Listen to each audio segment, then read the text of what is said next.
on se doit d'en parler dès maintenant parce que ce que je viens de lire me plaît beaucoup. Ce que nous envoie My Time to Shine Hello sur Avengers Doomsday et le personnage de Doctor Doom me plaît beaucoup. Et du coup, j'espère que les Russo ont vraiment adapté ça pour leur film parce que ça va complètement servir le personnage. Parce que oui, c'est vrai qu'il y en a qui disent beaucoup, parce qu'en même temps c'est vrai, que même si le personnage est le méchant, le plus iconique des comics, et pas pour autant on l'a jamais eu dans le MCU, mis à part dans la scène post-générique des 4 Fantastiques Premiers Pas, mais à part ça on ne sait pas qui il est, on ne sait pas vraiment d'où il vient, donc si les gens ne s'intéressent pas aux comics, pas aux jeux vidéo, pas aux films d'avant, qui n'était pas vraiment une bonne adaptation donc, des comics, si on ne connaît pas du tout donc, le Docteur Doom, et bah c'est vrai que là pour l'instant il n'y a absolument rien à se mettre sous la dent avant Doomsday. Contrairement à Thanos où il y avait un peu une petite base quand même. Donc il y avait un peu de la base avant Infinity War, on savait un petit peu qui était Thanos, même si on connaissait pas donc, la version de Jim Starlin ou Infinity War Comics ou Infinity Gauntlet ou Infinity ou autre. Avant, malgré tout, dans le MCU, on savait, avant Infinity War, qui était un peu Thanos. Et Thanos, c'est vrai que il était très réussi, il y avait ce côté un peu humain, il était même un peu plus humain que beaucoup de méchants humains de la saga de l'infini. C'est fou quoi, et du coup ça a marché quoi, ça a vraiment marché, il était vraiment iconisé et tout. Et le Docteur Doom, on a forcément beaucoup d'attentes, mais quand je lis ça, de My Time to Shine Hello, ça fait envie et j'espère vraiment que les Russo ont vraiment adapté ça parce que c'est vraiment cool. Ça va vraiment accentuer, donc renforcer le côté humain et tragique et j'aime beaucoup ça. Du coup, sans perdre un instant, on va en parler puisque selon My Time to Shine Hello, le docteur Doom ne voudrait pas Franklin Richards, donc Franklin Richards qui est l'enfant de Mister Fantastic et de la Femme Invisible, des 4 Fantastiques dans The Fantastic Four First Steps. On sait que Reed et Sue ont eu un bébé, et il y a un saut de 4 ans dans le futur à la fin du film. Et dans la scène post-générique, on voit effectivement où le Docteur Doom apparaît.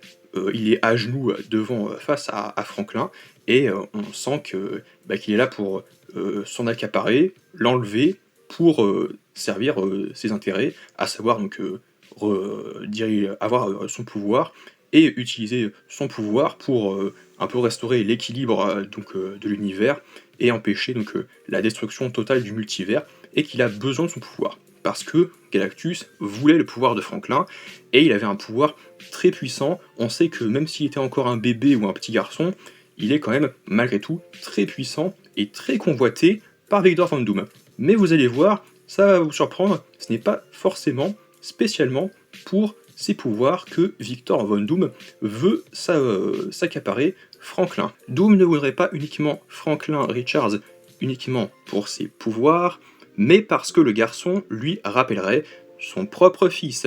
Et oui, en effet, My Time to Shine Hello avait précisé qu'il avait eu une femme et un fils qu'il aurait perdu dans un autre univers, qu'il aurait perdu un peu dans une incursion. C'est vrai que je me suis posé la question, mais comment il peut être encore en vie si c'est une incursion? Et j'ai repensé à Doctor Strange in the Multiverse of Madness, là où le Doctor Strange qu'on connaît et une autre Christine qui était avec les Illuminati sur la Terre 838, sont sur une Terre, et on voit qu'il y a une incursion qui est en train d'arriver sur New York, donc dans la dimension, l'univers du Sinister Strange, donc le Dark Strange qui devient un peu fou, et on sent que c'est imminent, ça arrive, mais que c'est pas fini quoi. Du coup, ce serait à peu près le même scénario, c'est-à-dire qu'il sait qu'en Latverie, la Latverie aurait été rasée, sa femme et son fils auraient été tués, et lui a été un peu plus loin dans le monde, et il voit que tout part en sucette, comme dans Doctor Strange in the Multiverse of Madness, et il sait que c'est une incursion. Ça peut être ça.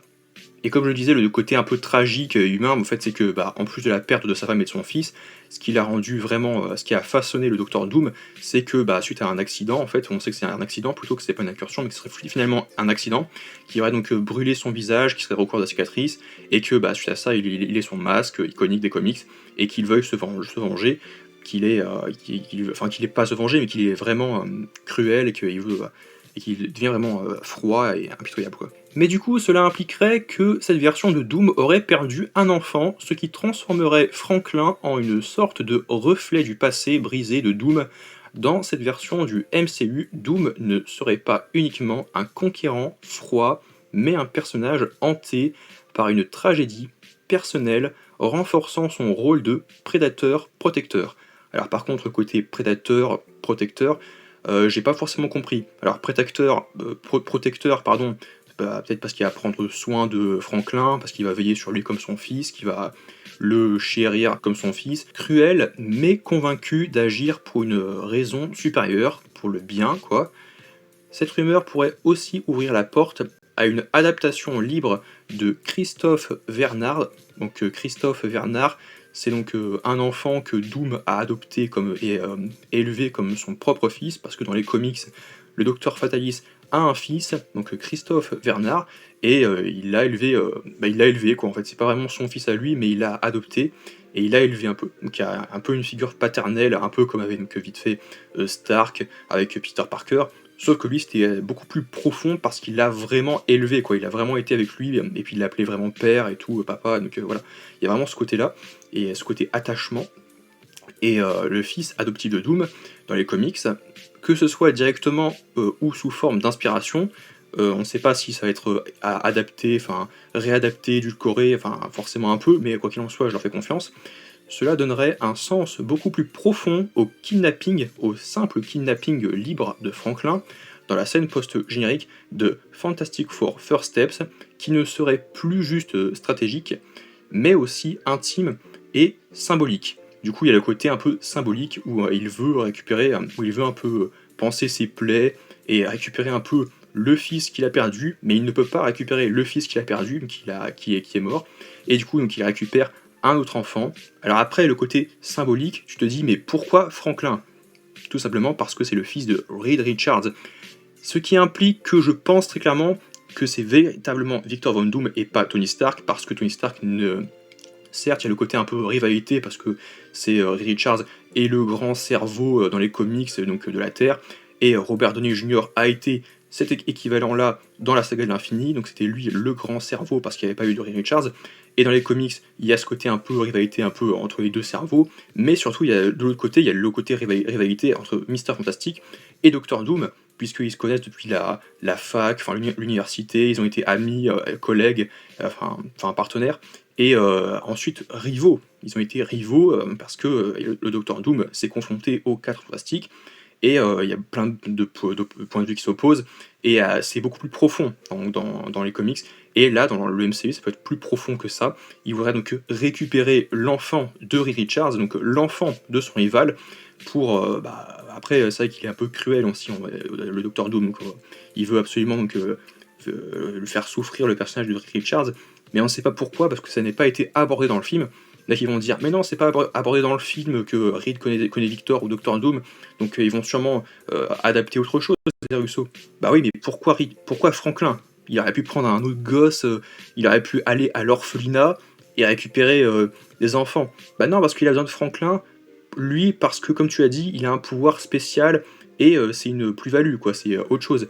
Là où un enfant lambda, sans pouvoir, n'a aucun intérêt, aucune utilité pour la survie des univers menacés par les incursions, les failles temporelles, etc. Et puis le multivers qui est menacé d'extinction, là où Franklin il peut lui apporter quelque chose en plus d'être un enfant. Donc c'est vrai que il y a quand même malgré tout le côté un peu symbolique parce qu'il a besoin de ses pouvoirs, mais ce qu'il faut retenir c'est que apparemment il veut avant tout Franklin pour compenser la perte de son fils adoptif, donc Christophe Vernard, qui dans les comics a été son fils adoptif, et je pense très clairement qu'ils vont clairement adapter ça, et que les Russo ont fait ça.